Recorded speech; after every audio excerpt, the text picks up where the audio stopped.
박선자 72세의 삶은 고단한 한국 현대사를 관통하며 짜인 굵고 거친 삼배와 같았다.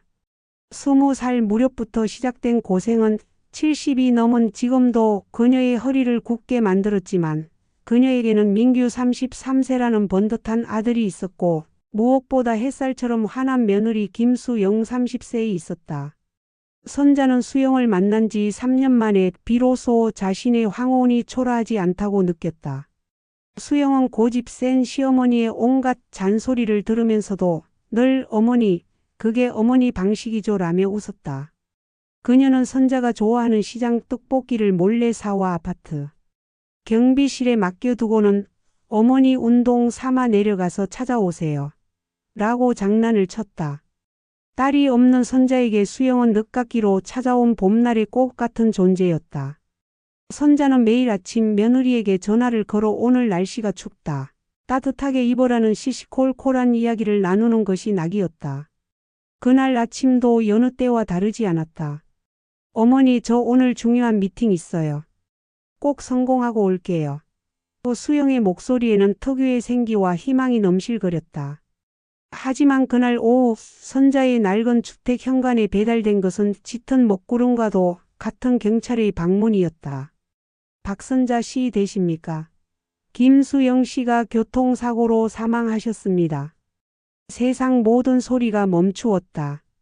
선자는 심장이 수축되는 고통 속에 그 자리에 주저앉았다. 며느리 수영은 횡단보도를 건너다 음주 차량에 의한 뺑소니 사고로 현장에서 사망했다는 것이었다. 너무나 갑작스럽고 너무나 허무했다. 며느리가 그토록 이루고 싶어 했던 중요한 미팅이 무엇이었는지조차 알지 못한 채 그녀는 세상을 떠났다. 장례식은 서울의 한 대형 병원 장례식장에서 치러졌다. 며느리의 영정사진 속 수영은 엷은 미소를 띠고 있었다. 살아생전의 그녀처럼 차분하고 단정했다. 선자는 영정사진 앞에서 소리 없는 통곡을 했다. 수영아, 내 새끼 내가 너 대신 갔어야 했는데. 선자의 오열은 가슴을 쥐어뜯는 듯 처절했다. 그러나 아들 민규는 달랐다. 며칠 밤낮을 빈소에 지켰지만 그는 이상하리만큼 감정을 드러내지 않았다. 그는 금융 컨설턴트라는 직업답게 깔끔한 정장 차림으로 조문객을 맞았고 와주셔서 감사합니다 라는 인사를 기계적으로 반복했다. 그의 눈은 붉지 않았고 그의 표정은 고통보다는 피곤함에 가까웠다. 선자는 아들이 아내의 죽음을 받아들이지 못하고 쇼고 상태에 빠진 것이라 스스로를 설득했다. 하지만 둘째 날 새벽 모든 조문객이 떠나고 둘만 남았을 때 선자는 민규의 등 뒤에서 느껴지는 서늘한 기운에 소름이 돋았다. 민규는 영정사진을 바라보며 담배를 피웠다. 그가 뱉어내는 연기는 희미한 조명 아래 공허하게 흩어졌다. 민규야, 너는 아내에게 말 한마디 없니? 얼마나 외로울까 수영이가. 선자가 흐느끼며 말했다. 민규는 깊게 담배 연기를 들이마신 후 어머니를 돌아보지 않고 툭 내뱉었다. 어머니, 이미 간 사람한테 무슨 말을 해요. 그리고 뺑소니범 잡아야죠. 며느리 죽인 놈한테 복수할 생각만 하세요. 쓸데없는 감상에 젖지 마시고. 그의 목소리는 차갑고 단호했다. 마치 아내가 아닌 사업상 손해를 입힌 경쟁자를 대하는 듯한 어조였다. 선자는 충격을 받았다. 쓸데없는 감상이라니. 이 아이가 정말 수영이를 사랑하기는 했을까? 사랑했다면 어떻게 저토록 냉정할 수 있을까? 아들에 대한 의혹은 깊은 슬픔의 틈을 비집고 들어와 선자의 마음에 날카로운 비수처럼 박혔다. 장례식 전날 밤 선자는 문득 사고가 나기 사흘 전 민규와 수영이 나누던 대화를 떠올렸다. 선자는 거실에서 TV를 보고 있었고 침실 문틈으로 새어 나오는 민규의 목소리는 격앙되어 있었다. 너 그 자료 처리 안 하면 나도 너 가만 안 둬. 내 인생 끝장나게 만들 작정이야. 민규 씨, 그건 범죄예요. 나만 알고 끝내자고 했잖아요. 절대 안 돼. 이건 내가 지켜야 할 마지막 양심이야. 수영의 목소리는 떨렸지만 단호했다. 그들의 다툼은 돈 문제나 시시한 부부 싸움이 아니었다. 그것은 생사가 걸린 혹은 도덕성과 범죄 사이를 오가는 격렬한 전쟁이었다. 당시 선자는 아들이 사업상 큰 위기를 겪고 있다고만 생각했다. 하지만 이제 와 생각해보니 그 대화의 중심에는 자료와 범죄라는 섬뜩한 단어들이 있었다. 장례를 마친 후 선자는 며느리가 살던 아파트를 정리하기 위해 나섰다. 민규는 어머니에게 열쇠를 주면서도 노골적으로 불편한 기색이었다. 어머니, 제가 며칠 내로 사람 불러서 처리할게요. 어머니 힘드신데. 내 아내 짐을 남의 손에 맡겨. 됐다. 내가 해. 너는 내 할 일이나 해. 선자는 며느리의 흔적이 남아있는 아파트 문을 열었다. 예상했던 대로 아파트는 수영의 손때가 묻은 그대로 깔끔하게 정리되어 있었다. 하지만 공기는 마치 수영의 체온이 사라진 것처럼 차갑게 가라앉아 있었다. 선자는 수영의 옷장을 열었다. 며느리가 즐겨 입던 밝은색 원피스들, 단정한 블라우스들. 그녀는 옷들을 하나하나 만지며 눈물을 훔쳤다. 이때 선자의 눈에 옷장 구석 깊숙이 놓인 수영이 쓰던 오래된 여행용 캐리어가 들어왔다. 그 캐리어는 보통 옷이 아닌 잡동산이나 서류를 보관하는 용도로 쓰였다. 선자는 캐리어 지퍼를 열고 내용물을 꺼냈다. 대부분은 낡은 전공 서적이나 대학 시절 추억의 물건이었다. 그때 책들 사이에서 손때가 묻어 닳아버린 낡은 검은색 파우치가 선자의 손에 잡혔다. 파우치 안에는 통장이나 현금 대신 얇고 단단한 검은색 메모리 카드가 들어있었다. 그리고 그 옆에는 접혀진 A사 용지 한 장이 있었다. 선자는 심장이 쿵쾅거리는 것을 느꼈다. 며느리가 이 카드를 왜 이렇게 깊숙이 남편의 눈을 피해 숨겨두었을까? 그녀는 A사 용지를 펼쳤다. 며느리 특유의 단정한 글씨체로 급하게 휘갈겨 쓴 메모였다. 1. 아파트 정리 시 캐리어 속 메모리 카드를 반드시 확보할 것. 2. S-파트너스 관련 엑셀 파일은 M에게 주지 말 것. 3. 비번은 우리가 처음 만난 날짜.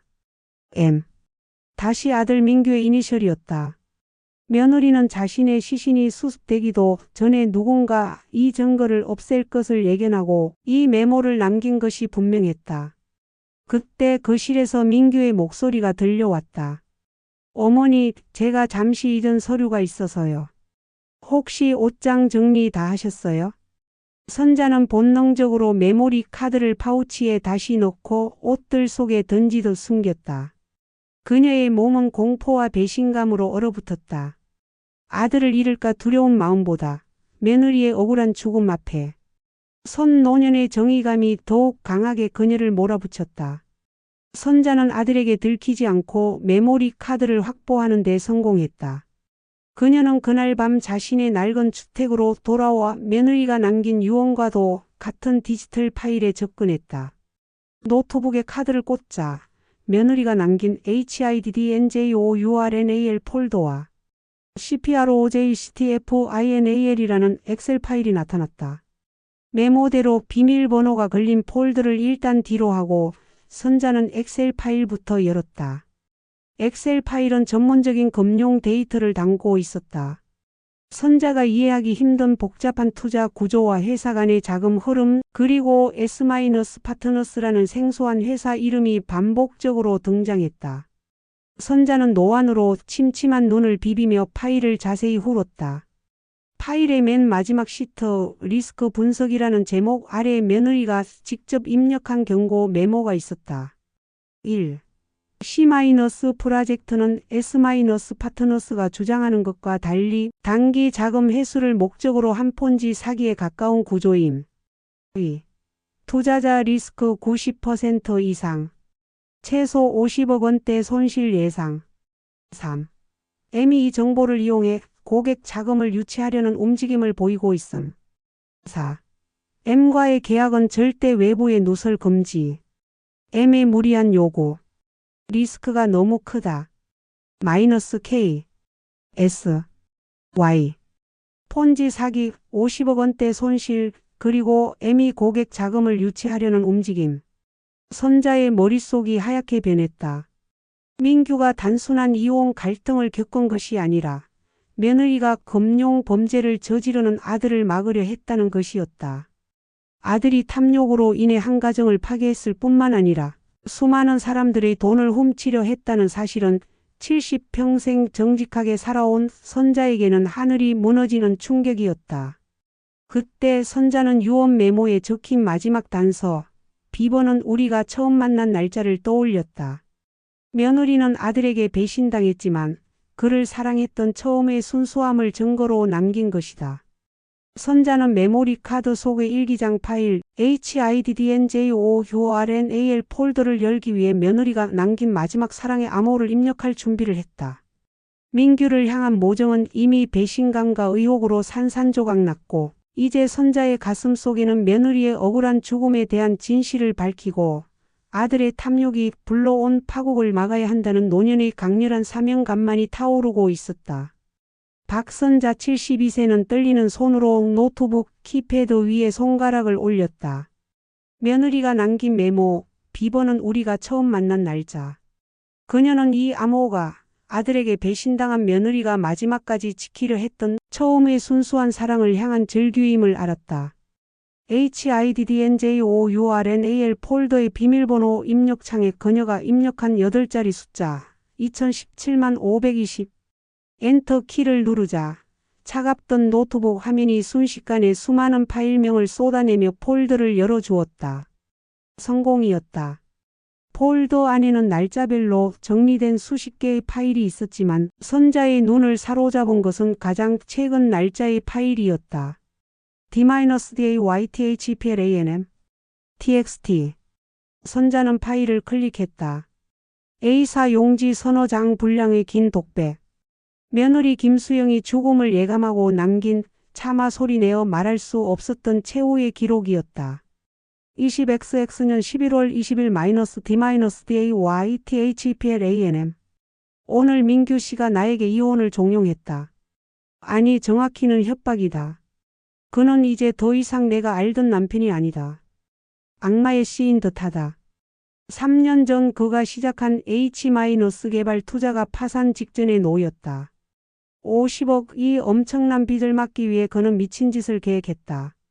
바로 내가 퇴사한 S-파트너스의 C- 프로젝트에 그의 고객들을 끌어들이는 것이다. 나도 알지만 그 프로젝트는 폰지 사기나 다름없다. 그가 금융 전문가라는 가면을 쓰고 수많은 노인들과 서민들의 마지막 돈을 강탈하려는 것이다. 나는 이 더러운 돈을 위해 내 양심을 팔 수 없다고 했다. 그 순간 민규 씨의 눈빛은 살기가 돌았다. 내가 입 다물고 그 자료만 넘겨주면 아무도 몰라. 그는 나를 때리려 했고 그날 이후 우리 집은 지옥이 되었다. 그는 내가 가진 C- 프로젝트의 내부 문건, 즉 폰지 사기를 증명하는 엑셀 파일을 없애려 했다. 그는 나에게 말했다. 내가 계속 내 앞길을 막으면 너는 이 세상에 없던 사람이 될 수도 있어. 나는 두렵다. 내일 나는 그와 모든 것을 끝내기 위해 마지막 미팅에 간다. 아마도 그에게는 나를 설득할 마지막 기회일 것이다. 내가 거부하면 그는 나를 정말로 없앨지도 모른다. 그래서 이 기록을 남긴다. 어머니, 저를 사랑해 주신 어머니께 죄송합니다. 제가 만약 돌아오지 못한다면 M의 탐욕이 저를 죽였습니다. 제가 숨긴 메모리 카드를 찾아주세요. 이 안에 M의 모든 계획이 담겨 있습니다. 제발 더 많은 피해자가 생기는 것을 막아주세요. 선자는 글을 읽다가 쥐고 있던 돋보기를 떨어뜨렸다. 돋보기 유리가 바닥에 부딪히며 쨍그랑 소리를 냈다. 그녀는 더 이상 숨 쉴 수 없었다. 며느리의 죽음은 뺑소니가 아니라 계획된 살인의 결과였다. 아들의 손에 의한 혹은 아들의 탐욕에 의한 간접적인 살인. 선자의 가슴은 무너졌다. 그녀가 30해 넘게 키워온 아들이 수십억의 돈 때문에 아내를 죽음으로 내몰고 수많은 사람들을 파멸시키려 한 괴물이었다니. 선자는 며칠 후 며느리의 친구 유정을 다시 만났다. 이번 만남은 단순히 조언을 구하는 것이 아니라 수영의 일기장 내용을 외부 정원으로 확정하기 위함이었다.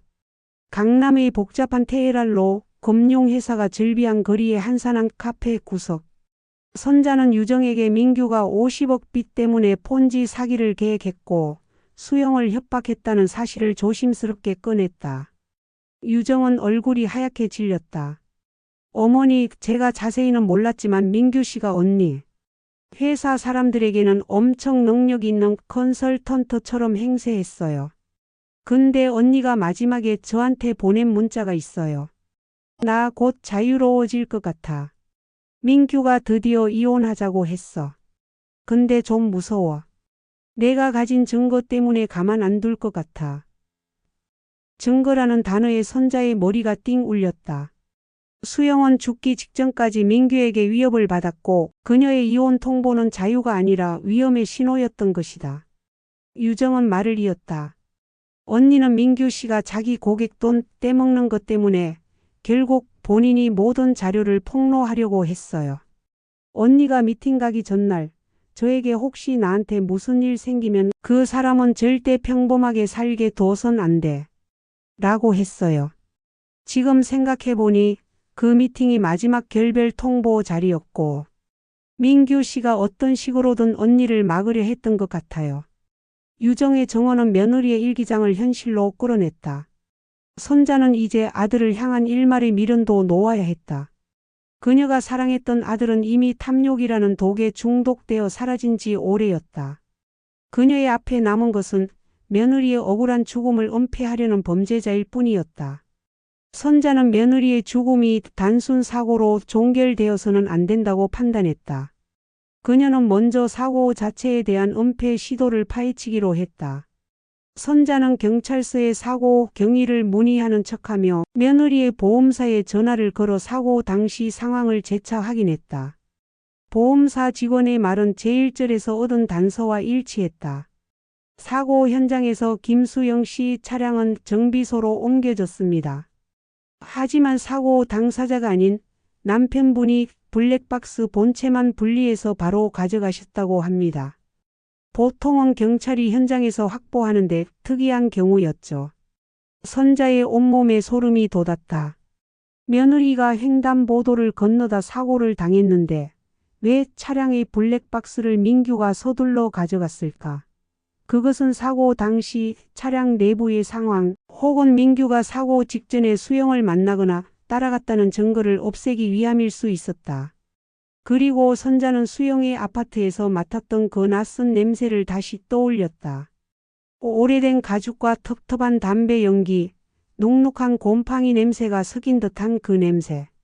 선자는 며느리에게는 없는 냄새였기에 사고 이후 민규가 다른 사람, 즉 공범을 집에 들였거나 혹은 그 냄새 자체가 민규의 새로운 일탈의 증거일 수 있다고 추론했다. 그녀는 민규의 오피스텔 주소를 알아내었다. 아들은 아내의 죽음 이후에도 여전히 그곳에서 바쁘게 금융 고객들을 만나고 있었다.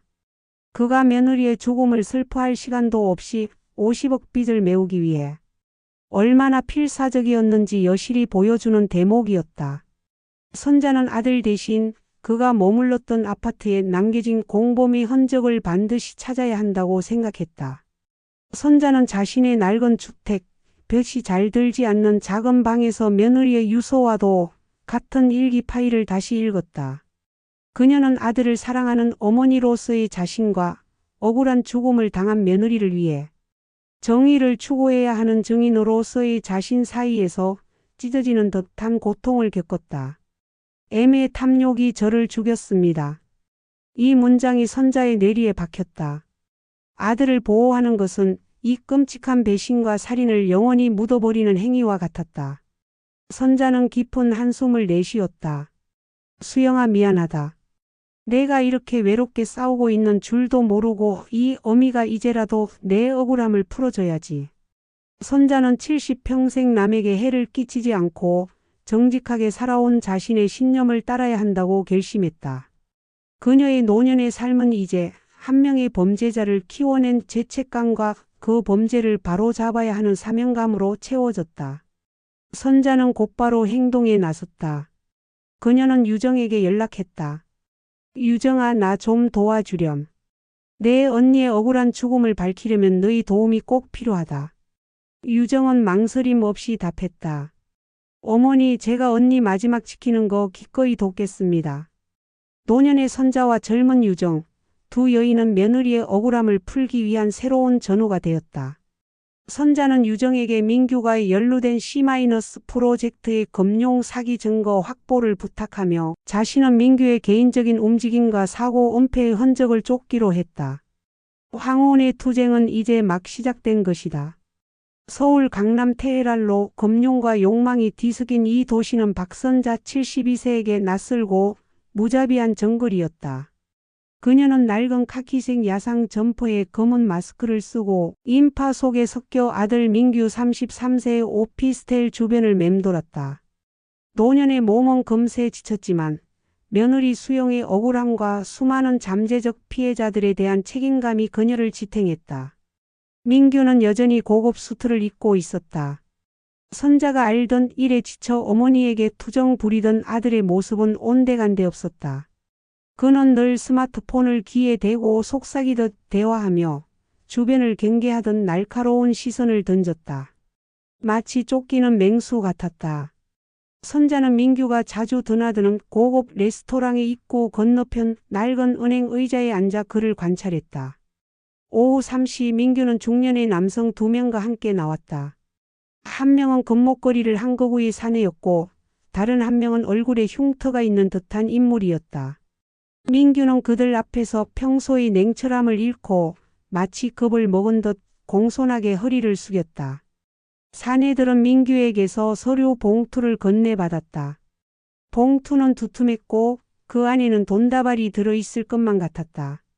거구의 사내는 봉투를 툭툭 치더니 민규의 어깨를 힘껏 움켜쥐었다. 민규는 고통스러운 듯 미간을 찡그렸지만 항의하지 못했다. 선자는 깨달았다. 민규는 단순한 금융 사기꾼이 아니라 조직적인 빚과 악당들의 공포에 시달리고 있었다. 수영의 죽음 뒤에는 민규의 H- 개발 파산과 관련된 어둠의 세력이 개입했을 가능성이 높았다.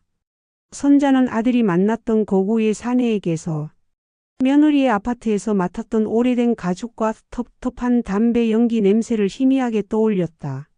그 냄새는 바로 이들 민규에게 폭력을 행사하고 협박하는 채권 추심자 또는 해결사의 냄새였을까? 선자는 미행을 통해 아들이 며느리의 죽음을 해결하기 위해 범죄 조직의 힘을 빌렸거나 빚 때문에 그들에게 협박당하고 있다는 섬뜩한 그림을 완성했다. 선자가 육탄전을 벌이는 사이 며느리의 친구 유정은 지인들을 통해 S- 파트너스와 민규의 C- 프로젝트에 대한 내부 정보를 캐내고 있었다. 유정이 가져온 자료는 충격적이었다. C- 프로젝트의 피해자는 대부분 퇴직금과 노후 자금을 투자한 50대 이상의 은퇴자들이었다. 민규는 자신의 신뢰도를 이용해 이들을 모집했고 피해 규모는 이미 80억 원에 육박하고 있었다. 어머니, 언니가 남긴 50억은 이미 옛날 얘기예요. 민규 씨는 한 달 안에 이 80억을 들고 해외로 도주할 계획이었을 거예요. S- 파트너스의 대표이사 K도 이미 잠적 준비를 마쳤다고 해요. 언니가 남긴 엑셀 파일은 C- 프로젝트의 마지막 회의 자료인데 이게 터지는 순간 민규 씨는 빼도 박도 못해요. 유정은 선자에게 민규의 행동이 절박함의 마지막 단계에 와 있음을 경고했다. 언니는 민규 씨가 이 사기를 실행하는 걸 막으려고 했어요. 아마 마지막 미팅도 이 자료를 폭로하겠다는 최후 통첩이었을 거예요. 민규 씨는 언니의 폭로를 막기 위해 어떤 짓이라도 했을 겁니다. 유정의 냉철한 분석은 선자의 심장에 차갑게 박혔다. 이제는 민규를 잡지 않으면 수많은 선량한 이들이 파멸하고 며느리의 죽음은 영원히 묻힐 위기였다. 선자는 아들이 하루빨리 이 덫에서 벗어나게 하려면 자신이 직접 그 덫을 부수어야 한다는 것을 깨달았다. 선자는 며느리가 남긴 일기장과 유정이 가져온 금융 사기 자료를 품에 안고 밤새도록 울었다. 그녀는 아들을 사랑하는 어머니로서의 자신과 정의를 지켜야 하는 인간으로서의 자신이 격렬하게 충돌하는 것을 느꼈다. 내 자식인데 내가 어떻게 내 손으로 낳은 자식을 감옥에 보내? 아니 선자야. 내가 키운 건 민규가 맞다. 하지만 수영이는 내 딸이었다. 민규가 탐욕에 눈이 멀어 수영이를 죽게 만들었다. 너의 침묵은 민규를 더 큰 괴물로 만들고 수많은 사람의 눈물을 외면하는 것이다. 선자는 눈을 감고 어린 민규가 감기에 걸려 칭얼대던 밤 온몸을 닦아주던 기억을 떠올렸다. 그때의 민규는 순수하고 작고 오직 어머니에게만 의지하던 아이였다. 그 아이가 어떻게 이렇게 변했을까? 돈. 바로 그 돈이 아들의 영혼을 갉아먹었다. 결국 선자는 며느리의 일기를 다시 펼쳤다. 어머니, 저를 사랑해 주신 어머니께 죄송합니다. M의 탐욕이 저를 죽였습니다. 이 문장 앞에서 선자는 모정을 내려놓기로 결심했다. 그녀는 아들을 용서하더라도 그가 저지른 죄는 용서받을 수 없었다. 아들을 법의 심판대에 세우는 것이 결국 민규를 탐욕의 나락에서 건져내는 마지막 방법이라 믿기로 했다. 결심을 굳힌 선자는 민규의 은밀한 장소 오피스텔 지하 주차장을 찾았다. 민규가 잠시 자리를 비운 틈을 타 선자는 며느리 수영이 쓰던 보조키로 민규의 고급 세단 트렁크를 열었다. 그녀는 며느리의 차에서 맡았던 낯선 냄새의 근원지를 찾아야 했다.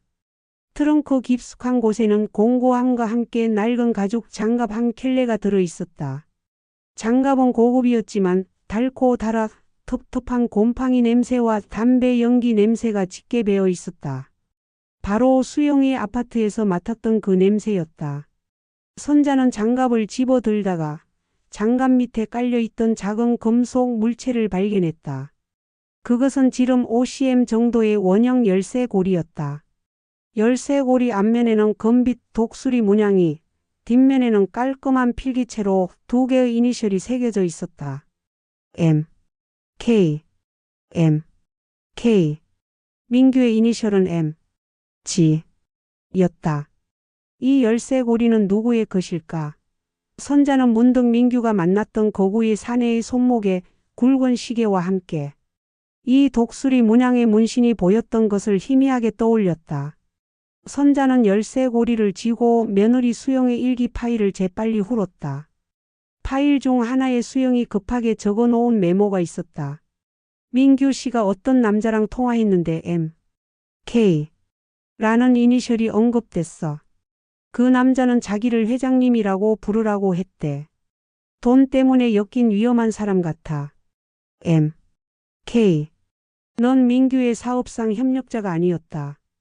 그는 민규의 빚을 지고 흔들며 수영의 죽음을 묵인하거나 혹은 직접 관여했을 공범일 가능성이 매우 높았다. 선자는 열쇠고리를 품속 깊이 숨겼다. 이 열쇠고리는 단순한 증거가 아니었다.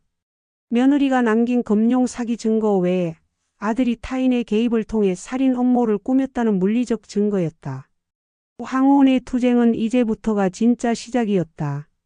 선자는 이제 아들을 구원하기 위해서가 아니라 며느리의 정의를 실현하고 수많은 피해자를 막기 위해 범죄의 핵심으로 뛰어들어야 했다. 선자는 유정에게 M, K, 열쇠고리와 가죽 장갑의 존재를 알렸다. 유정아, 민규는 단순한 사기꾼이 아니야. 뒤에 무서운 사람들이 있어. 수영이는 그들에게 희생당한 것일 수도 있어. 유정은 선자의 말에 충격을 받으면서도 이성적으로 상황을 판단했다. 어머니, 그럼 이 사건은 단순 폰지 사기가 아니라 살인과 범죄 조직 개입이 얽힌 복합 사건이에요. 지금 당장 경찰에 신고하면 민규 씨는 해외로 도주하거나 EM, K 라는 자에게 제거될 수도 있어요. 우리가 가진 증거로는 뺑소니 사고를 살인으로 바꾸기에 부족합니다. 두 사람은 신중하게 다음 단계를 논의했다. 경찰에 신고하기 전에 민규가 사기를 마무리하려는 순간을 포착하고 M, K의 정체를 밝혀야 했다. 유정 S-파트너스의 마지막 대규모 투자 유치 날짜와 장소를 파악한다. 민규가 80억을 모아 도주하기 직전의 D-데이. 선자 M, K. 열쇠고리를 이용해 그가 누구인지, 민규와의 관계가 무엇인지 은밀하게 조사한다. 선자의 낡은 네트워크 오랜 이웃, 시장 상인을 활용하여 민규의 과거 행적과 H- 개발 파산의 배후를 캐기로 한다. 선자는 낡은 성경책에 열쇠고리를 숨겨두고 창밖을 바라보았다. 밤이 깊었지만 그녀의 눈은 꺼지지 않는 불꽃처럼 빛나고 있었다. 그녀의 손은 떨렸지만 더 이상 아들에 대한 미련 때문이 아니었다. 그것은 정의를 향한 투쟁의 긴장감이었다. 박선자 72세는 며느리 수영의 억울함을 풀기 위해 70평생 동안 쌓아온 낡고 소박한 인연의 끈을 풀기 시작했다. 그녀는 화려한 강남의 금욕망 대신 동네 시장과 옛 이웃이라는 익숙한 무대를 택했다. 첫 번째 단서는 민규가 H- 개발로 사업을 시작했을 때 자금을 융통했던 한 시골 유지의 아들이었다. 선자는 10수년 전 쌀집을 하던 시절 인연을 맺었던 그 아들에게 어렵사리 연락했다. 저기 혹시 민규가 사업하다가 M.K.라는 사람한테 돈을 빌린 적이 있는지 아니? 유지 아들은 처음에는 머뭇거렸으나 선자가 조심스레 내민 독수리 문양 열쇠고리 사진을 보고는 얼굴이 굳어졌다. 어머니, 그 독수리 문양 그거 독수리파라고 불리던 사채 조직의 상징입니다. 그 조직 보스가 마강호 M.K.예요. 소문으로는 건설 쪽 비자금이나 불법 도박 자금도 만진다더군요. 몇 년 전 민규 형이 H- 개발로 쫄딱 망했을 때 그 빚을 대신 막아준 사람이 이 마강호라는 소문이 돌았어요. 대신 민규 형이 마강호 쪽에 발이 묶여서 어떤 사업이든 이익의 절반 이상을 떼어줘야 하는 구조가 됐다고 들었습니다. 선자의 심장이 얼어붙었다. 아들의 뒤에 있는 존재는 단순한 채권자가 아니었다. 마강호는 수영의 일기장에서 언급된 회장님이었고 민규의 목을 쥐고 있는 어둠의 배우였다. 그는 민규가 저지르는 금융 사기의 공범이자 수영의 죽음을 묵인하거나 혹은 실행에 옮기도록 압박했을 살인 교사자일 가능성이 높았다. 선자는 민규가 50억 빚을 막기 위해 80억 사기를 쳤고 그 과정에서 아내를 희생시켰지만 정작 그 돈은 결국 마강호의 손으로 들어갈 예정이었다는 잔혹한 진실을 깨달았다. 민규는 파멸의 덫에서 벗어나기 위해 더 큰 덫에 스스로 걸어 들어간 것이다. 유정은 S-파트너스 내부 네트워크를 통해 결정적인 정보를 가져왔다. 어머니 D-데이가 정해졌어요. 다음 주 금요일 오후 3시. 강남의 한 고급 세미나룸에서 C- 프로젝트의 마지막 투자 유치 및 성공 확정 보고회가 열립니다. 민규 씨가 총 책임자로 나설 거고요. 이 보고회가 끝나면 투자자들에게 약속했던 수익금 지급일이 코앞으로 다가와요. 아마 그날 밤 민규 씨는 80억을 들고 잠적할 겁니다. 유정은 불안한 목소리로 덧붙였다. 가장 끔찍한 건 마지막 투자자 목록이에요. 제가 입수한 명단에 미래 실버타운 협동조합이라는 이름이 있어요. 그 조합은 서울 북부 지역의 영세 노인들이 노후 자금을 모아 만든 곳이에요. 아마 민규 씨가 어머니 세대 노인들의 절박함을 이용해서 마지막 한탕을 하려는 것 같아요. 선자는 눈앞이 캄캄해졌다. 자신의 아들이 평생 자신처럼 고생하며 늙어온 동세대 노인들의 마지막 보금자리 자금까지 노리고 있었다니. 이는 단순한 사기가 아니라 노년 세대를 향한 잔인한 약탈이었다. 유정아, 그 미팅 장소를 알아봐줘. 내가 그날 민규를 막아야겠다. 선자의 목소리는 떨렸지만 결의에 차 있었다. 유정은 불안해했다. 어머니 너무 위험해요. M.K. 라는 사채업자가 뒤에 있다면 그날 민규 씨는 수많은 증거를 인멸하고 도주를 시도할 거예요. 저희는 자료만 확보해서 경찰에 넘겨야 해요. 어머니가 직접 나서시면 민규 씨가 어머니를 해칠 수도 있어요. 그는 이제 아들이 아니에요. 선자는 유정의 손을 잡고 고개를 저었다. 알아. 나도 알아. 하지만 내가 마지막으로 한 번만 물어봐야겠어.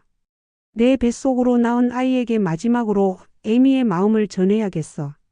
그게 내가 이 아이의 어미로서 할 수 있는 마지막 일이다.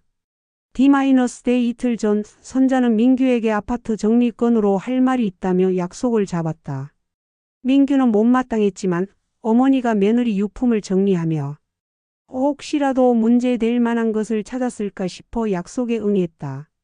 선자는 강남의 한적한 커피숍에서 아들을 기다렸다. 그녀는 정갈하게 한복을 차려입고 며느리가 가장 좋아했던 진주 목걸이를 하고 있었다.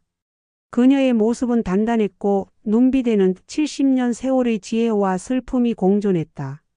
민규가 나타났다. 그는 늘 그렇듯 완벽한 수트 차림이었으나 눈 밑에는 깊은 다크서클이 드리워져 있었고 손가락은 끊임없이 테이블을 두드리고 있었다. 극도의 긴장과 불안함이었다. 어머니 무슨 말씀이세요? 바쁩니다. 민규는 차 한 잔도 시키지 않고 불쾌감을 드러냈다. 선자는 민규의 손을 잡으려 했으나 민규는 재빨리 손을 뺐다. 민규야. 선자는 목소리에 힘을 주었다. 내 아내 수영이가 남긴 유품에서 내가 하려는 일에 대한 모든 자료를 봤다. 민규의 얼굴에서 피가 싹 가셨다. 그의 눈빛은 순간적으로 맹수처럼 변했다. 무슨 소리 하시는 거예요? 어머니가 뭘 봤다는 거예요? 며느리 유품에 대체 뭐가 있어요? 그의 목소리는 사납게 갈라졌다. 선자는 떨리는 목소리로 속삭였다. C- 프로젝트의 진실, 80억 폰지 사기, 그리고 마강호라는 이름. 내 아내가 너에게 협박당했고 그 때문에 미팅에 나갔다가 사고를 당했다는 것도 알아. 내가 블랙박스를 없애고 증거를 은폐하려 했다는 것도. 선자의 폭로에 민규는 자리에서 벌떡 일어났다. 주변 사람들이 그들을 쳐다봤다. 민규는 분노에 차서 선자에게 다가와 귓가에 낮게 으르렁거렸다. 어머니 다시 앉으세요. 쓸데없는 소설 쓰지 마시고. 그는 다시 자리에 앉았지만 그의 눈빛은 이미 선자를 사랑하는 아들의 것이 아니었다. 그것은 자신의 생존을 위협하는 적을 향한 냉혈한의 분노였다. 그래요. 내가 50억 빚 때문에 그 프로젝트를 했어요. 수영이가 방해해서 짜증났던 것도 맞아요. 하지만 사고는 사고일 뿐이에요. 내 손에 피 한 방울 안 묻혔어요. 어머니가 뭘 증명할 수 있는데요? 민규는 냉소적인 미소를 지었다. 그리고 마강호? 마강호는 내가 아니라 어머니가 더 잘 알아야죠. 그 사람은 내가 이 사기를 성공해서 돈을 갚지 못하면 나뿐만 아니라 내 가족에게도 손을 댈 거예요.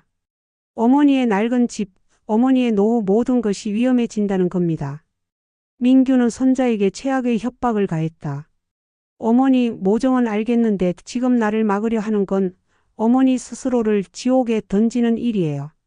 어머니가 나 때문에 경찰에 가거나 다치는 걸 원치 않아요. 하지만 만약 이 일에 끼어들면 나도 어머니를 보호할 수 없어요. 내 돈을 갚지 못하면 마강호가 어머니에게 무슨 짓을 할지 나도 몰라요. 그는 마지막으로 선자에게 메모리 카드를 내놓으라고 요구했다. 그 자료 나한테 줘요. 그래야 어머니도 살고 나도 살아요. 어머니, 나를 낳은 분이 나를 지켜줘야지. 나를 망가뜨리려 하면 안 되잖아요. 민규의 말은 비수와 같았다. 선자는 아들이 자신을 진심으로 걱정하는 것인지 아니면 자신의 목숨을 볼모로 잡고 협박하는 것인지조차 분간할 수 없었다. 아들은 이미 탐욕과 공포가 뒤섞인 괴물이었다. 모정은 통하지 않았다. 선자는 텅 빈 눈으로 민규를 바라보았다. 민규야, 너는 이제 내 아들이 아니다. 내가 지금 하는 짓은 내 아내를 2번 죽이고 내 어머니의 영혼까지 파괴하는 일이다. 선자는 조용히 자리에서 일어섰다. 나는 내가 틀렸다는 것을 증명하겠다. 내가 아니라 수영이의 억울함과 정의가 이긴다는 것을 보여주마. 민규는 어머니의 뒷모습을 보며 소리쳤다. 후회하실 거예요, 어머니. 정말 후회하게 될 겁니다. 선자는 대답하지 않았다. 커피숍을 나와 거리를 걷는 그녀의 걸음은 비틀거렸다. 그녀는 아들에 대한 모든 희망을 잃었다. 그러나 절망은 곧 강철 같은 의지로 변했다. 아들이 자신을 위협하고 동세대 노인들의 자금까지 노린다는 사실은 그녀에게 더 이상의 망설임을 허락하지 않았다. 선자는 유정에게 전화를 걸었다. 목소리는 낮았지만 단호했다. 유정아, D-데이 작전을 실행하자. 민규는 이제 내 아들이 아니다. 우리는 수영이의 복수와 정의를 위해 싸워야 해. 그날 민규가 사기 미팅을 하는 곳에 우리가 가진 모든 증거를 폭로할 방법을 찾아야 해. 선자는 낡은 성경책에 숨겨둔 메모리 카드와 M.K. 열쇠고리를 만졌다. 이 노년의 여인은 이제 사랑을 잃은 어머니가 아닌 진실을 추구하는 용감한 투사로 변모하고 있었다. D-데이가 밝았다. 박선자 72세와 유정은 아들의 범죄를 저지하고 며느리의 억울함을 풀기 위한 최후의 작전 황혼의 반격을 실행하기로 했다. 장소는 강남 파이낸스 빌딩 20층의 고급 세미나룸. 철저한 보안과 통제가 이루어지는 곳이었다. 선자의 역할은 직접 폭로였다. 유정은 외부에서 증거 자료, 백업 및 경찰 신고, 타이밍 조절을 맡기로 했다. 폭로의 핵심은 메모리 카드에 담긴 며느리의 유서와 폰지. 사기 엑셀 파일을 대형 스크린에 띄워 투자자들에게 민규의 사기 행각을 만천하에 공개하는 것이었다. 어머니 잠입이 문제예요. 그 빌딩은 외부인 출입이 거의 불가능해요. 유정이 걱정스레 말했다. 선자는 희미하게 웃었다. 유정아, 70 넘은 노인에게 가장 쉬운 위장이 뭔지 아니? 바로 투명 인간이 되는 거야. 선자는 근처 시장에서 낡은 청소 미화원 복장을 구했다. 그녀는 평생 청소와 살림을 도맡아 했기에 이 복장은 가장 완벽한 위장이었다. 청소 아주머니는 강남의 빌딩에서 누구도 주목하지 않는 배경 같은 존재였다. 그녀는 복장 속에 메모리 카드와 며느리의 사진, 그리고 마강호의 열쇠고리를 숨겼다. 유정은 민규의 스케줄표를 해킹해 미팅 전 30분 동안 민규가 세미나룸의 장비 점검을 위해 혼자 있을 시간을 알아냈다. 유정은 선자에게 무선 마이크를 건네며 말했다. 어머니, 제가 비상 상황에 대비해 건물 전체의 비상벨 주파수에 연결해 놨어요. 혹시 위험해지시면 이 버튼을 누르세요. 제가 즉시 경찰에 신고하고 비상벨을 작동시킬게요. 선자는 마이크를 품에 넣었다. 그녀의 심장은 쿵쾅거렸지만 두려움은 아니었다. 그것은 정의를 향한 마지막 돌진이었다. 오후 2시 15분. D-데이 미팅 45분 전. 선자는 낡은 카트를 밀며 파이낸스 빌딩 20층에 도착했다. 금빛으로 번쩍이는 복도는 그녀의 낡은 운동화와 대조적이었다. 그녀는 평소처럼 무심한 표정으로 젖은 걸레와 청소 도구들을 정리하며 세미나룸 쪽으로 이동했다. 빌딩 경비원은 선자를 힐끗 쳐다봤지만 청소 담당 아주머니라는 익숙한 존재에게 아무런 의심도 품지 않았다. 선자는 투명 인간이 된 기분이었다. 세미나룸 복도 끝. 민규의 방에는 총괄 책임자 휴게실 팻말이 걸려 있었다. 선자는 그곳이 민규가 미팅 직전까지 준비하고 혹시 모를 도주를 계획할 은밀한 장소임을 알았다. 오후 2시 30분. 민규가 점검을 위해 세미나룸에 들어갔다. 선자는 복도 끝의 비상구 앞에 청소 카트를 세우고 문을 통해 민규의 모습을 엿보았다. 민규는 노트북을 프로젝터에 연결하고 슬라이드를 점검하고 있었다. 그의 얼굴은 땀으로 번들거렸고 초조함이 역력했다. 선자는 며느리의 메모리 카드를 꺼내 들었다. 그녀는 민규가 폰지 사기 자료를 브리핑 시작 전 USB로 백업하는 순간을 포착해야 했다.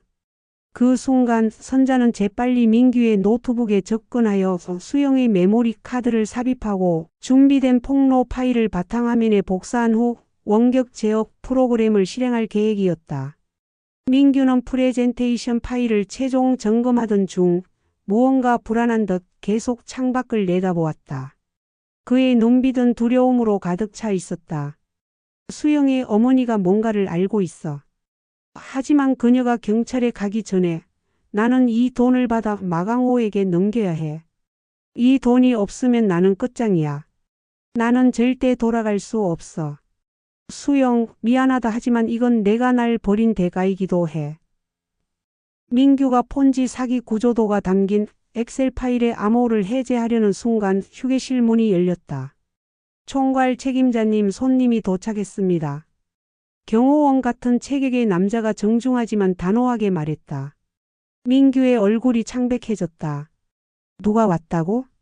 마강호 회장님이십니다. 마지막 점검차 오셨다고 하십니다. 마강호 M.K. 가 미팅 30분 전에 예고 없이 등장했다. 선자가 밖에서 이 장면을 보았다면 민규가 사기 금액을 갖고 도주할 가능성마저 마강호에게 통제되고 있음을 알았을 것이다. 마강호는 민규가 사기를 성공시키지 못하거나 혹은 돈을 들고 튀는 것을 막기 위해 직접 감시하러 온 것이었다. 마강호는 세미나룸으로 들어서며 민규의 어깨를 툭 쳤다. 아이고, 우리 민규 총책임자. 얼굴이 왜 이리 수척해? 80억이 눈앞인데 힘을 내야지. 그의 목소리는 친절했지만 눈빛은 독수리처럼 날카로웠다. 마강호는 민규의 노트북 화면을 쓱 훑더니 말했다.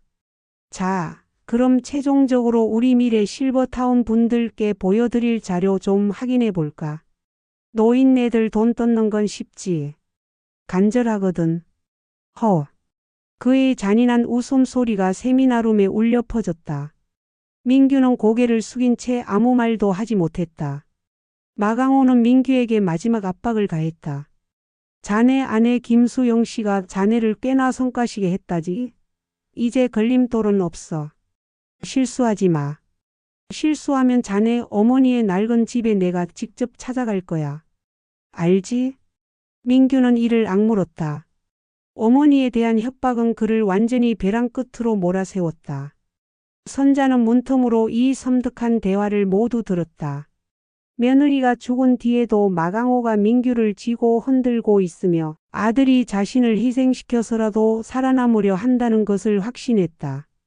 그리고 마강호가 자신의 낡은 집까지 언급하는 순간 선자의 분노는 극에 달했다. 바로 그때 마강호가 화장실에 가기 위해 세미나룸을 나섰다. 민규는 마강호가 잠시 자리를 비운 틈을 타 긴장된 손으로 물을 마시고 숨을 골랐다. 노트북은 여전히 켜져 있었다. 선자에게 기회가 왔다. 그녀는 청소 카트를 조용히 끌고 세미나룸 문 앞에 섰다. 그녀는 준비된 걸레를 들고 문을 두드렸다. 저 총괄 책임자님. 잠시만요. 손님들 오시기 전에 바닥 좀 닦아야 해서요. 민규는 짜증스러운 표정으로 선자를 쳐다보았다. 됐어요. 나중에 해요. 바빠요. 선자는 대답 대신 쭈글쭈글한 손으로 걸레를 진 채 안으로 들어섰다. 민규는 노인이 닦고 싶다는데 굳이 막는 것도 모양이 사나울 것 같아 못 이기는 척 허락했다. 선자는 노트북 근처를 닦는 척하며 민규에게서 가장 먼 곳으로 돌아갔다. 민규는 다시 노트북을 응시했다. 선자는 걸레질을 멈추고 재빨리 품속에서 메모리 카드를 꺼냈다.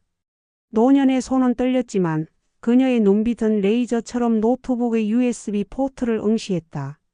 민규가 다른 파일로 시선을 돌린 아주 짧은 틈. 선자는 민규에게 최대한 먼 거리를 유지한 채 손에 쥔 메모리 카드를 휙 던졌다. 카드는 청소 카트 아래 바닥을 미끄러지듯 이동했고 민규의 발치에 있는 책상 다리에 부딪히며 멈췄다. 아이고, 내가 정신이 없어서 뭘 떨어뜨렸나 보네. 선자는 천천히 민규 쪽으로 다가가며 중얼거렸다. 민규는 귀찮다는 듯 고개를 숙여 자신의 발치를 내려다보았다. 검은색의 작은 메모리 카드. 그것을 본 민규의 눈동자가 순식간에 공포로 확대되었다. 그는 그 메모리 카드가 바로 어머니가 가지고 있다고 했던 수영의 모든 증거가 담긴 유품임을 직감했다. 민규는 선자가 어머니임을 알아차리지 못했지만 메모리 카드의 존재만으로 극도의 경계심을 느꼈다. 그는 재빨리 주변을 둘러보고 카드를 주워 재킷 주머니에 넣으려 했다. 바로 그때 선자는 민규의 발치에 놓인 전선들을 밟고 균형을 잃는 척하며 넘어졌다. 아이고 아이고 허리야. 선자는 넘어진 척하면서 민규의 노트북이 놓인 책상을 향해 몸을 던졌다. 민규는 당황하여 어머니를 부축하려다가 그녀의 행동이 단순한 사고가 아님을 깨달았다. 선자가 마지막 힘을 짜내어 민규의 노트북에 숨겨온 USB 허브를 꽂고 메모리 카드를 삽입했다. 동시에 민규가 그녀의 손목을 낚아챘다. 이 노인네가 지금 뭐 하는 짓이야? 민규는 짜증이 아닌 공포에 질린 목소리로 선자의 팔을 비틀었다. 그 순간 화장실을 다녀온 마강호가 문을 열고 들어섰다. 마강호는 청소 아주머니가 민규와 실랑이를 벌이는 모습을 보고 인상을 찌푸렸다. 뭐야 저 늙은이가. 당장 내보내. 마강호가 경호원에게 소리쳤다. 선자는 고통에 신음하면서도 눈을 감고 미리 준비한 원격 실행 버튼을 재빨리 클릭했다. 폭로 프로그램이 실행되었다. 그녀는 이제 마지막 운명을 기다릴 뿐이었다. 세미나가 시작되기 직전 노년의 어머니가 아들의 파멸과 정의의 실현이라는 두 가지 운명 앞에서 마지막 몸짓을 감행한 것이다. 오후 3시 정각. 강남 파이낸스 빌딩 20층의 고급 세미나룸 문이 열리고 C- 프로젝트의 마지막 투자자들이 입장하기 시작했다. 그들 대부분은 미래 실버타운 협동조합 소속의 50대 후반에서 70대 초반의 노인들이었다. 그들의 눈빛은 간절함과 불안이 뒤섞여 있었다. 박선자 여사와 같은 세대로 평생 모은 노후 자금을 이 프로젝트에 걸고 있었다. 투자자들이 착석하는 동안 민규는 마강호와 함께 세미나룸 앞쪽에 서 있었다. 민규의 심장은 폭탄처럼 뛰었다. 방금 전 청소 아주머니의 기습적인 행동이 불길한 징조임을 본능적으로 느꼈다. 그는 마강호의 감시 아래 땀을 닦으며 마이크를 들었다. 자, 그럼 C- 프로젝트 최종 성공 보고회를 시작하겠습니다. 민규가 첫 마디를 떼는 순간 대형 프로젝터 화면이 갑자기 전환되었다. 민규가 준비한 화려한 그래프 대신 붉은색 바탕에 흰 글씨로 쓰인 텍스트 파일이 화면을 가득 채웠다. C- 프로젝트의 실체는 조직적 폰지 사기입니다. 발신 김수영. 민규의 아내이자 피해자. 저는 이 파일을 보시는 모든 분들께 제 남편 민규가 벌이는 금융 사기의 실체를 알리고자 합니다. 이 프로젝트는 새로운 투자자들의 돈으로 이전 투자자들의 수익을 돌려막는 폰지 사기이며 이미 80억 원 이상의 피해액이 발생했습니다. 민규는 제게 협박과 폭력을 가해 이 사실을 은폐하려 했으며 저는 이 파일을 폭로하려는 과정에서 교통사고를 당했습니다. 제 죽음의 배후에는 이 사기를 조종하는 마강호 M.K.와 제 남편 민규의 탐욕이 있습니다. 다음 슬라이드에 첨부된 엑셀 파일은 C- 프로젝트의 실제 자금 운용 내역 및 마강호에게 전달될 금액의 상세 내역입니다. 파일 이름 D-DAYTHPLANM. 세미나룸은 순식간에 아수라장이 되었다.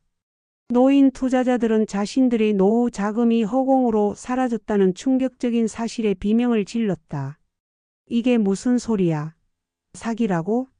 80억? 내 돈. 내 집 담보 잡은 돈인데. 미래 실버타운 조합 자금이라고. 우리 다 죽으라는 소리야? 민규는 경악에 질려 노트북을 향해 달려갔다. 아니야. 꺼. 당장 꺼. 그는 다급하게 노트북을 닫으려 했으나 화면은 이미 며느리가 남긴 엑셀 파일로 전환되어 있었다. 파일에는 투자금 손실 100%, 마강호 지분 60억, 민규 도주, 자금 10억 등 잔혹한 내역이 상세히 적혀 있었다. 마강호는 이 사태를 예상하지 못했지만 재빨리 상황을 파악했다. 그의 눈빛은 선자를 향했다. 그는 비로소 청소 아주머니가 민규의 어머니임을 깨달았다. 잡아. 저 늙은이를 당장 잡아. 마강호는 소리쳤다. 경호원들이 선자를 향해 달려들었다. 선자는 이미 넘어지면서 마이크의 비상벨 버튼을 꼭 누른 상태였다. 선자는 마강호와 경호원들에게 붙잡혀 팔이 뒤로 꺾였다.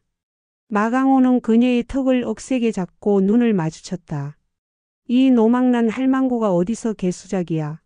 내 아들이 너 때문에 죽게 생겼어. 내 아들.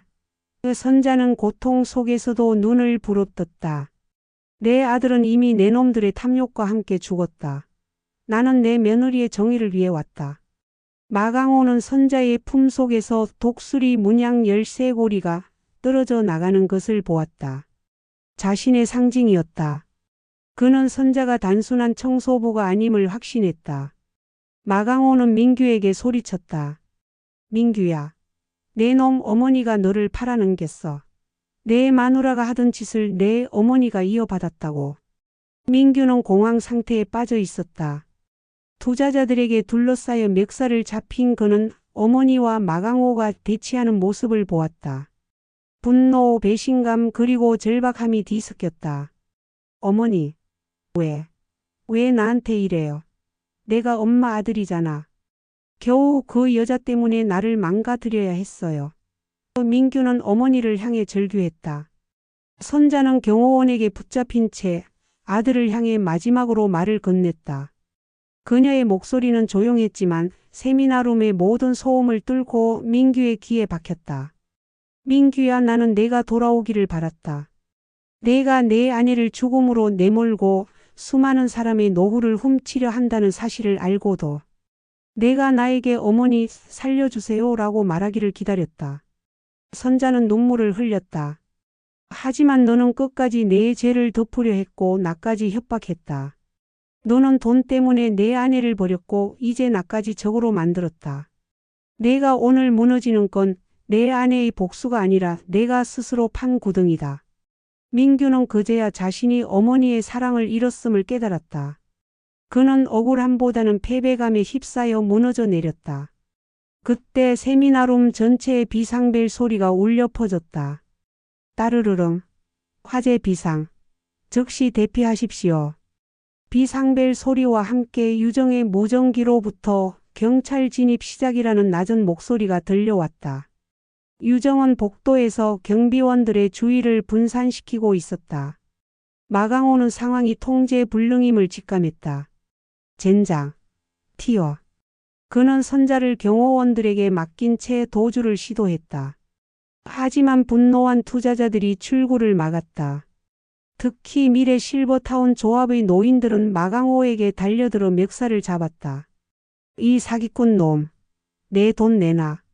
이 혼란을 틈타 선자는 마지막 힘을 짜내어 경호원의 다리를 걸었다.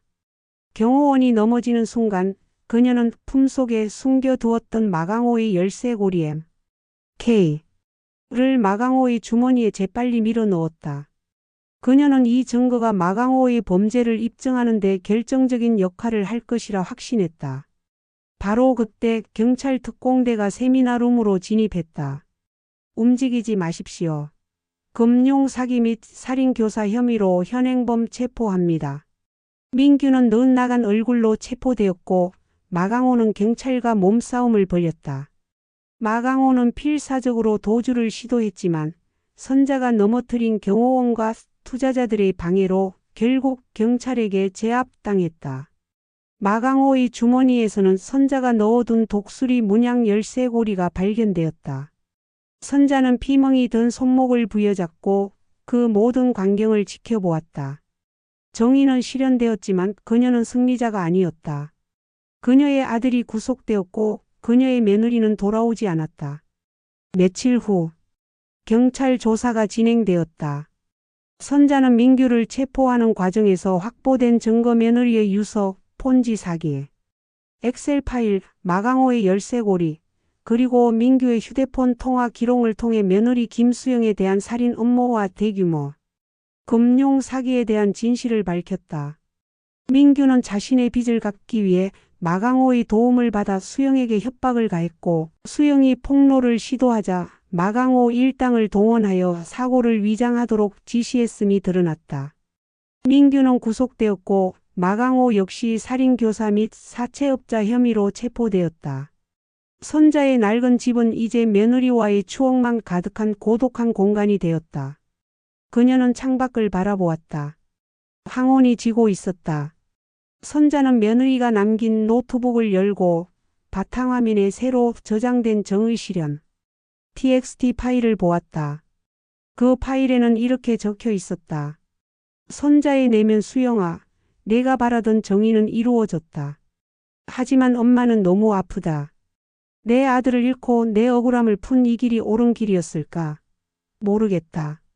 다만 이제 더 이상 고독하지 않다. 내가 내 곁에 남긴 용기와 지혜가 나를 홀로 서게 한다. 선자는 눈을 감았다. 그녀의 노년은 평온을 잃었지만 진실을 향한 투쟁을 통해 비로소 자신만의 단단한 용기를 획득했다. 그녀는 이제 더 이상 아들의 어머니로서가 아닌 정의를 세운 한 인간, 박선자로서의 새로운 삶을 시작해야 했다. 사건 발생 후 2달이 지났다. 박선자 72세 여사는 서울중앙지방법원 형사합의부에서 열린 아들 민규와 마강호에 대한 재판의 증인석에 앉았다. 법정은 높고 차가운 권위의 공간이었다. 선자는 자신이 이 자리에 아들을 고발하는 증인으로 서 있다는 사실 자체가 믿기지 않았다. 검사가 질문을 시작했다. 선자는 며느리 수영과의 행복했던 과거 유품에서 발견된 메모리 카드, 민규의 협박, 그리고 D-데이 미팅에서의 충격적인 폭로 순간까지를 담담하게 진술했다. 진실을 말하는 것은 며느리의 억울함을 푸는 일이었지만 동시에 아들을 영원히 잃는 고통을 동반했다. 저는 제 아들이 저에게 도와달라고 한 번만 말해주기를 바랐습니다. 그랬다면 이 자리에 서지 않았을 겁니다. 하지만 민규는 끝까지 아내의 죽음을 부인하고 저를 협박하며 수많은 사람의 노후 자금을 훔치려 했습니다. 저는 어머니로서가 아니라 한 인간으로서 그가 저지른 죄를 멈춰야 했습니다. 선자의 목소리는 떨렸지만 법정을 가득 채울 만큼 명료했다. 그녀는 민규가 수영의 폭로를 막기 위해 마강호와 공모하여 사고를 위장했다는 증거 휴대폰, 통화 기록과 블랙박스 위치 추정을 제시했다. 민규의 변호사가 반대 신문을 시작했다. 증인 피고인 박민규는 증인의 유일한 혈육입니다. 정언의 신빙성을 위해 묻겠습니다. 피고인의 구속과 며느리의 죽음 중 어느 쪽이 증인에게 더 큰 고통입니까? 선자는 이 질문에 대답하지 못하고 입술을 깨물었다. 그녀는 잠시 민규가 앉아있는 피고인석을 바라보았다. 민규는 고개를 숙이고 있었다. 선자는 그가 진심으로 뉘우치고 있을지도 모른다는 마지막 희망을 품었다. 그러나 민규가 고개를 들었을 때 선자는 절망했다. 민규의 눈빛에는 후회나 참회 대신 어머니를 향한 맹렬한 원망과 분노만이 가득했다. 그의 눈은 선자에게 당신 때문에 내가 이렇게 됐다고 외치고 있었다.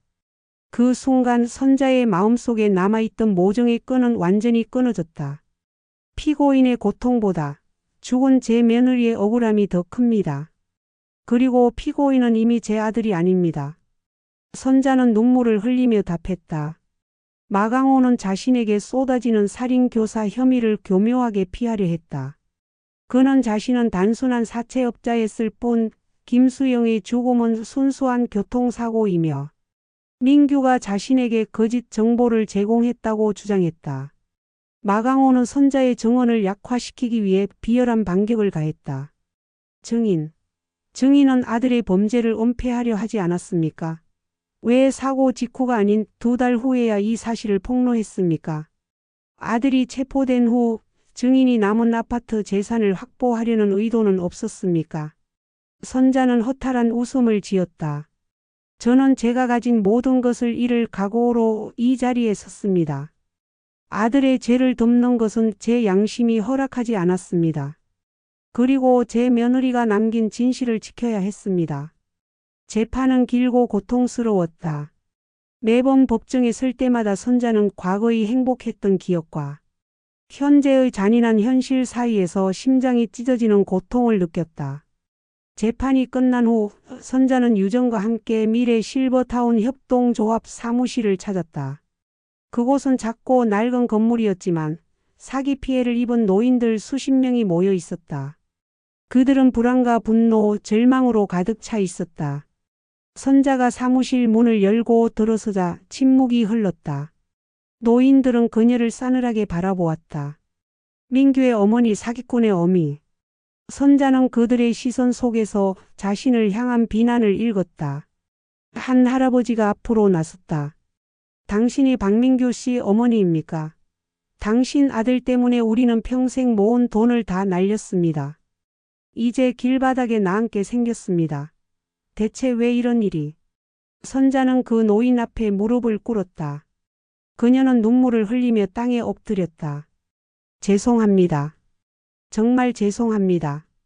제 아들이 저지른 죄는 용서받을 수 없습니다. 제가 가진 모든 것을 잃더라도 여러분의 고통을 덜어드릴 수 있다면 뭐든 하겠습니다. 그녀의 진심이 담긴 사죄에 노인들의 분노가 조금씩 수그러들었다. 그때 조합의 회장을 맡고 있는 김 여사가 선자를 일으켜 세웠다. 김 여사는 선자와 비슷한 또래였고 눈빛에 깊은 슬픔이 있었다. 어머니 일어서세요. 죄송하다는 말씀은 받겠습니다. 하지만 저희가 당신을 원망할 수만은 없습니다. 당신은 당신 아들을 법정에 세우지 않았습니까?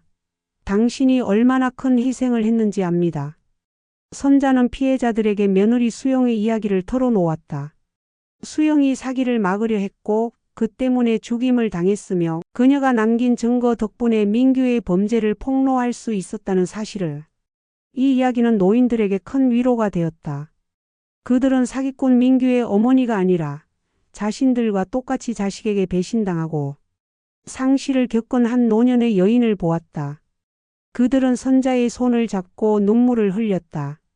얼마나 힘드셨습니까? 자식을 잃은 것도 모자라 아들을 스스로 고발해야 했다니. 세상에 이런 비극이 또 있을까요? 저희는 당신 덕분에 그나마 진실이라도 알게 되었습니다. 당신은 저희의 은인이기도 합니다. 이 만남은 선자에게 큰 위로이자 고독을 넘어설 수 있는 계기가 되었다.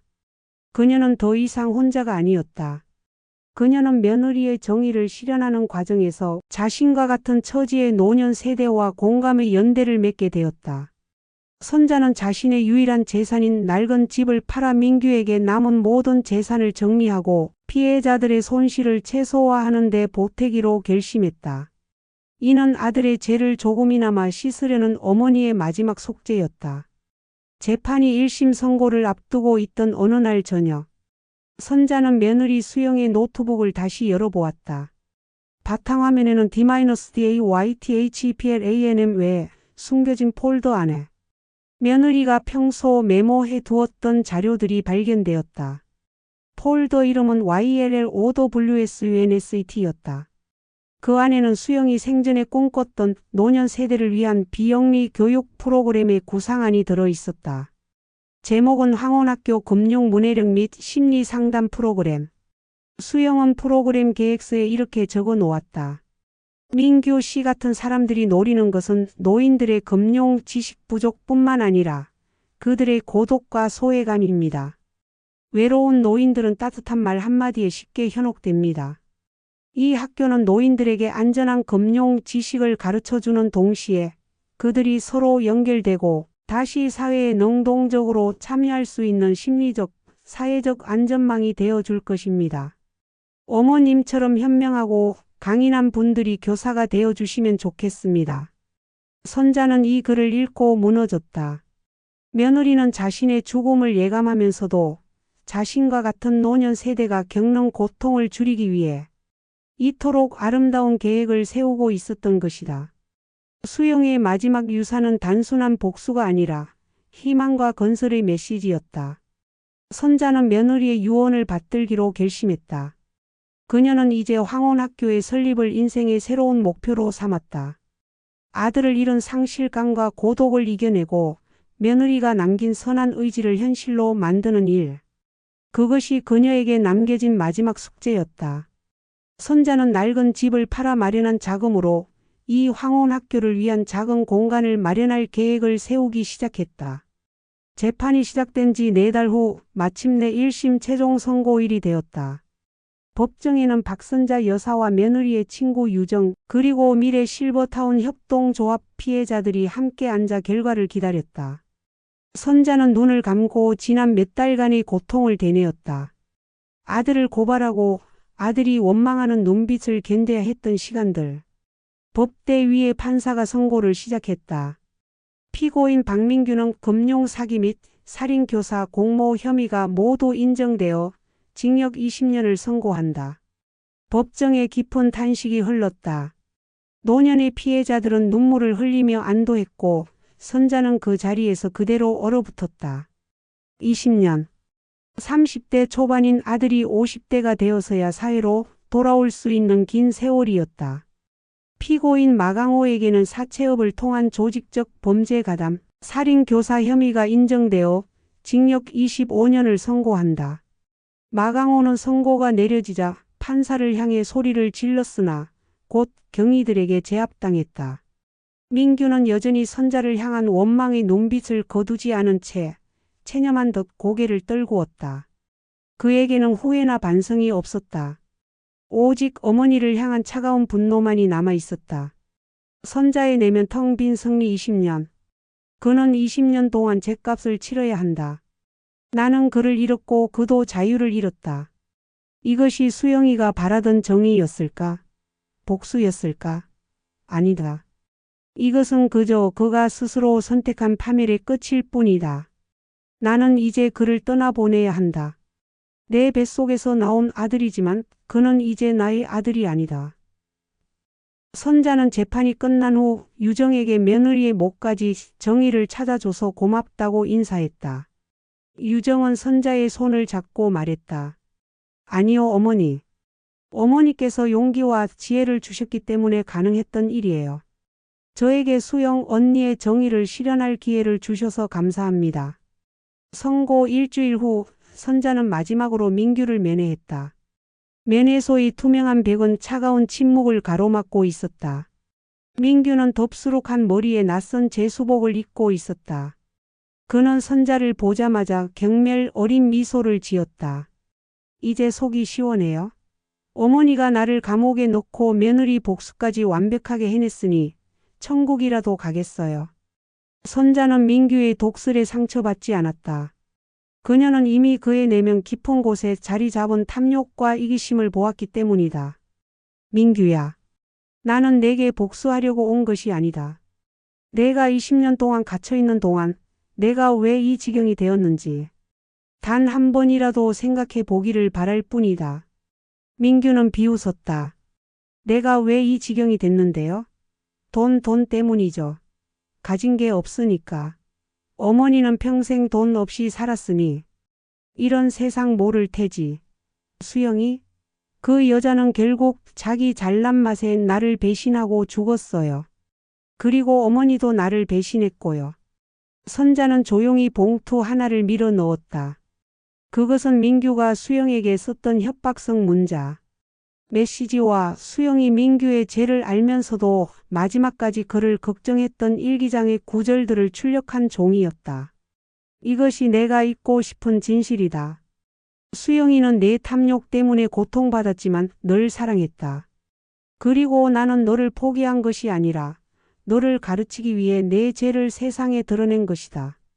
내가 20년 후에 진정으로 뉘우치고 다른 사람이 되어 나오기를 바랄 뿐이다. 그때 가서야 비로소 나는 너를 다시 아들로 맞을 것이다. 선자는 자리에서 일어났다. 이제 가마. 너와 나의 끈은 내가 진심으로 뉘우치는 그날 다시 이어질 것이다. 그 전까지는 잘 지내거라. 민규는 충격에 질린 얼굴로 어머니의 뒷모습을 바라보았다. 그는 어머니가 던진 단절이라는 최후 통첩에 비로소 두려움을 느꼈다. 그가 의지했던 유일한 모종의 그림자가 사라지는 순간이었다. 선자는 재판이 끝난 후 자신의 낡은 집을 팔아 민규의 빚을 갚고 피해자들에게 일부 보상했다. 남은 자금과 며느리 수영이 모아둔 비상금 그리고 유정의 도움으로 선자는 며느리가 꿈꾸었던 황혼학교 설립을 본격적으로 추진했다. 황혼학교는 강남에서 멀리 떨어진 낡은 주택가의 허름한 2층 건물에 자리 잡았다. 선자는 이 건물을 노년을 위한 빛이 스며드는 곳이라 이름 붙였다. 학교 설립을 도운 것은 다름 아닌 피해자들이었다.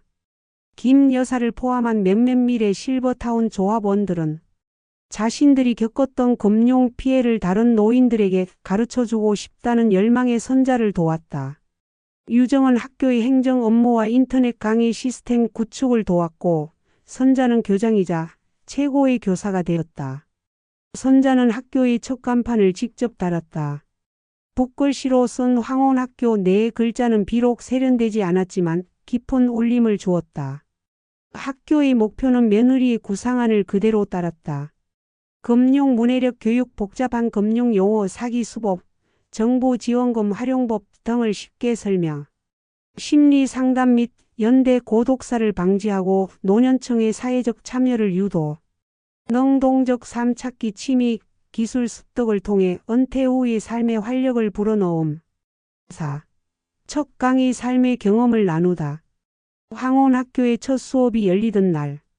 강의실은 소박했지만 노인들로 가득 찼다. 그들의 눈빛은 호기심과 기대감으로 반짝였다. 선자는 단상에 올라섰다. 그녀의 얼굴은 고난의 흔적이 역력했지만 목소리는 단단하고 확신에 차 있었다. 선자의 첫 강의, 여러분, 저는 박선자입니다. 저는 제 아들 때문에 모든 것을 잃었습니다.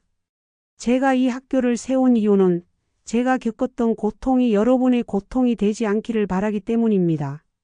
선자는 자신의 아픈 과거를 솔직하게 털어놓았다. 아들을 향한 맹목적인 사랑이 어떻게 금융 문맹과 결합하여 비극을 초래했는지. 그녀의 진솔한 고백은 노인들의 마음을 움직였다. 저는 노년의 지혜와 경험이 가장 소중한 자산이라고 믿습니다. 하지만 민규와 같은 사람들은 우리의 고독을 노립니다. 외로움이 가장 큰 취약점입니다. 이 학교에서는 금융 지식뿐만 아니라 서로의 외로움을 지탱해 줄 연대를 가르칠 것입니다. 우리는 이제 더 이상 혼자가 아닙니다. 이 학교에서 함께 웃고 배우고 우리의 마지막 황혼을 스스로 아름답게 칠해봅시다. 강의실은 박수와 눈물로 가득 찼다. 선자는 며느리가 남긴 어머님처럼 현명하고 강인한 분들이 교사가 되어주시면 좋겠습니다. 라는 문구를 떠올렸다. 그녀는 마침내 며느리의 유산을 현실로 만들어냈다. 그녀는 아들을 잃었지만 수많은 노년의 동료들을 얻었다. 그날 이후 황혼학교는 지역사회의 작은 희망의 등대가 되었다. 선자는 매일 새벽 일찍 일어나 교재를 준비하고 노인들의 고민을 들어주는 데 집중했다. 유정은 선자를 도우며 그녀에게서 며느리의 따뜻하고 강인했던 모습을 보았다. 유정은 선자에게 말했다. 어머니, 수영 언니는 하늘에서 지금 가장 행복할 거예요. 언니의 꿈이 어머니 덕분에 현실이 되었으니까요. 선자는 창가에 놓인 며느리 수영의 사진을 바라보았다. 이제 사진 속 수영의 미소는 슬픔이 아니라 감사와 희망을 담고 있는 듯했다. 선자는 억울함을 밝히고 정의를 실현하는 과정에서 노년의 나이에도 불구하고 두려움에 맞설 용기와 인생의 새로운 목적을 찾았다. 그녀의 황혼은 짙은 그림자였지만 이제 그 그림자 속에 희망의 여명이 스며들기 시작했다. 그녀는 진정으로 성장하고 변화한 것이다. 징역 20년형이 확정된 후 2년이 흘렀다. 박선자 74세 여사는 이제 더 이상 비극의 어머니가 아니었다. 그녀는 황혼학교의 설립자이자 교장으로서 동네 노인들에게는 존경받는 스승이자 때로는 따뜻한 이웃이었다. 황혼학교는 낡은 건물이었지만 노인들의 활기로 가득 찼다. 처음에는 금융 문해력 교육으로 시작했던 학교는 이제 수영의 구상대로 더욱 다양한 프로그램을 운영했다. 스마트폰 활용 및 디지털 금융, 노년의 미술 심리치료, 건강한 연대를 위한 커뮤니티, 정원 가꾸기 등 노년의 삶을 풍요롭게 하는 강좌들이 개설되었다. 특히 나 홀로 생존 금융 강좌는 선자 여사가 직접 자신의 경험을 바탕으로 가르쳤고 매번 등록이 마감될 정도로 인기가 높았다. 강의를 들으러 온 노인들은 더 이상 외롭거나 쉽게 현혹되지 않았다. 그들은 서로의 안부를 묻고 정보를 나누며 고독을 지탱해 줄 든든한 연대를 형성했다. 학교는 노년 세대에게 사회의 그림자가 아닌 스스로 빛을 내는 활력의 중심지가 되었다. 선자의 얼굴에는 깊은 주름이 패어 있었지만 그 주름 사이로 지나온 고난과 그 고난을 이겨낸 지혜가 빛나고 있었다. 그녀는 수업이 끝난 후 노인들과 함께 낡은 건물의 작은 텃밭을 가꾸는 일에 몰두했다. 흙을 만지고 땀을 흘리는 육체적 노동은 그녀의 복잡했던 내면을 정화하는 명상과 같았다. 수영아, 내가 말한 대로 되었구나. 이곳은 단순히 지식을 가르치는 곳이 아니라 마음의 짐을 내려놓고 다시 일어설 힘을 얻는 곳이 되었어. 내 희생이 수많은 사람의 절망을 막고 희망을 꽃 피웠으니 너는 영원히 살아있는 것이나 다름없다. 며느리의 친구였던 유정 30대은 황혼학교의 실질적인 운영자이자 선자 여사의 새로운 딸이 되었다. 그녀는 회사를 그만두고 자신의 모든 능력을 학교에 쏟아부었다. 유정은 선자의 외로움을 채워주었고 선자는 유정에게서 잃어버린 가족의 따뜻함을 되찾았다. 유정은 학교가 성공적으로 정착하자 선자 여사가 사는 낡은 주택가에 아담한 작은 집을 얻어 이사 왔다. 주말이면 두 사람은 함께 장을 보고 조용히 식사를 하며 일상의 평온을 공유했다. 어느 날 저녁, 선자가 손수 만든 시골 된장찌개를 앞에 두고 유정이 조심스럽게 입을 열었다. 어머니, 저 이제 이곳에 완전히 정착하려고 해요. 수영 언니의 꿈을 지키고 어머니 곁에 있는 것이 제 인생의 목표가 되었어요. 선자는 숟가락을 내려놓고 유정의 손을 잡았다. 유정아, 내가 내 곁에 있어줘서 얼마나 고마운지 모른다. 나는 너를 며느리처럼 여겼고 이제는 친딸처럼 생각한단다. 내가 떠나지 않고 내 곁을 지켜준다면 이 늙은이에게는 더 큰 복이 없지. 유정은 눈물을 글썽이며 선자를 껴안았다. 그들의 포옹은 혈연을 넘어선 고난과 정의를 함께 통과한 새로운 가족의 서약이었다. 선자는 아들 민규에게서 끊어졌던 모정의 끈이 며느리의 친구였던 유정을 통해 연대의 사랑으로 다시 이어졌음을 깨달았다. 사건은 2심 고등법원에서도 1심의 형량을 대부분 유지하며 종결되었다. 민규는 징역 20년, 마강호는 징역 25년형이 확정되었다. 민규는 상고를 포기했다. 선자는 2심 재판에는 나가지 않았다. 유정만이 방청석에 앉아 결과를 지켜보았다. 유정이 돌아와 선고 결과를 알렸을 때 선자는 덤덤하게 고개를 끄덕였다. 그녀의 심장은 더 이상 민규의 선고에 따라 요동치지 않았다. 그녀는 이미 아들을 떠나보냈고 그가 치러야 할 죗값을 인정했다. 며칠 후 교도소에서 선자에게 소포가 하나 도착했다. 민규가 보낸 것이었다. 소포 안에는 낡은 노트 한 권과 짧은 편지 한 통이 들어 있었다. 편지는 선자에게 쓴 것이 아니었다. 저는 이곳에서 매일 아내를 생각합니다. 제가 얼마나 어리석고 탐욕스러웠는지 깨달았습니다. 어머니께는 면목이 없어 아무 말도 할 수 없습니다. 이 노트는 제가 지난 20년간 수감 생활을 기록할 참회의 기록입니다. 20년 후 제가 이 기록을 완성했을 때 저는 어머니께 용서를 구할 수 있을까요? 그리고 수영이에게도 용서를 구할 수 있을까요? 저는 이제야 어머니가 저에게 주신 단절이 저를 가르치기 위한 마지막 모정이었음을 깨닫습니다. 편지는 짧았지만 민규의 내면 깊은 곳에서 일어난 뒤늦은 깨달음을 담고 있었다. 그는 여전히 어머니를 원망했지만 동시에 어머니의 처절한 선택이 자신을 파멸해서 멈추게 한 유일한 길이었음을 인정하고 있었다. 선자는 편지를 읽고 눈물을 흘렸다. 그것은 슬픔의 눈물이 아니라 안도와 희망의 눈물이었다. 그녀가 아들에게 던진 마지막 가르침이 헛되지 않았던 것이다. 그녀는 민규가 20년 후 이 참회의 기록을 완성하여 진정으로 변화한 아들로 돌아오기를 조용히 기원했다. 선자는 황혼학교 개원 2주년을 기념하며 유정과 함께 학교의 작은 텃밭을 정비했다. 그녀는 텃밭 구석의 낡은 나무 상자 밑에서 며느리 수영이 심어두었던 보라색 펜지 꽃이 피어 있는 것을 발견했다. 어머니, 이 꽃은 제가 심은 것이 아닌데요. 언제부터 있었죠?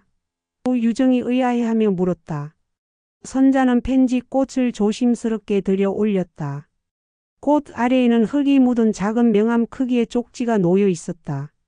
수영의 필체였다. 어머님, 제가 가장 좋아하는 꽃이에요. 꽃말은 나를 생각해 주세요 랍니다. 그리고 또 다른 꽃말은 순애예요. 이 꽃은 아무리 밟혀도 다시 일어나 피어나는 강한 생명력을 가지고 있어요. 어머님께 드리는 메시지예요. 어머니의 노년이 다시는 누구에게도 밟히지 않고 아름다운 순애처럼 다시 피어나기를 바랍니다. 어머니의 용기와 지혜는 그 어떤 젊은이보다 강해요. 손자는 쪽지를 품에 안고 오열했다. 며느리는 자신의 죽음을 예감하면서도 자신보다 시어머니의 미래를 걱정하고 있었다. 편지는 그녀의 억울함뿐만 아니라 손자에게 전하는 강인한 생명력의 메시지였던 것이다. 손자는 며느리가 남긴 모든 유산 억울함, 정의, 그리고 희망을 담은 황혼학교를 완성했다. 그녀는 이제 모든 짐을 내려놓았다. 아들을 향한 슬픔과 며느리를 향한 미안함은 더 이상 그녀의 삶을 지배하지 않았다. 그 후 몇 년 동안 황혼학교는 지역사회의 필수 시설로 자리 잡았다. 손자는 이제 일선 강의에서 물러나 학교 운영과 커뮤니티 활동에 집중했다. 그녀는 노년의 지혜를 나누며 자신에게 찾아왔던 어두운 황혼을 새로운 삶의 여명으로 스스로 바꾸어냈다. 어느 늦은 오후 손자는 학교 옥상 정원에 홀로 서 있었다. 서쪽 하늘은 붉고 노란빛으로 물들어 있었다. 황혼 트와일라이트였다. 그녀가 처음 비극을 겪었을 때 황혼은 곧 어둠과 상실을 의미했지만 이제 황혼은 평화와 완성을 상징했다. 손자는 며느리가 심어놓은 편지 꽃을 보며 조용히 미소 지었다. 그녀는 복수나 정오가 아닌 용서와 연대, 그리고 사랑으로 자신의 인생을 완성했다. 그녀의 노년의 삶은 비록 고통으로 시작했지만 결국 자신의 의지로 가장 아름다운 결실을 맺었다.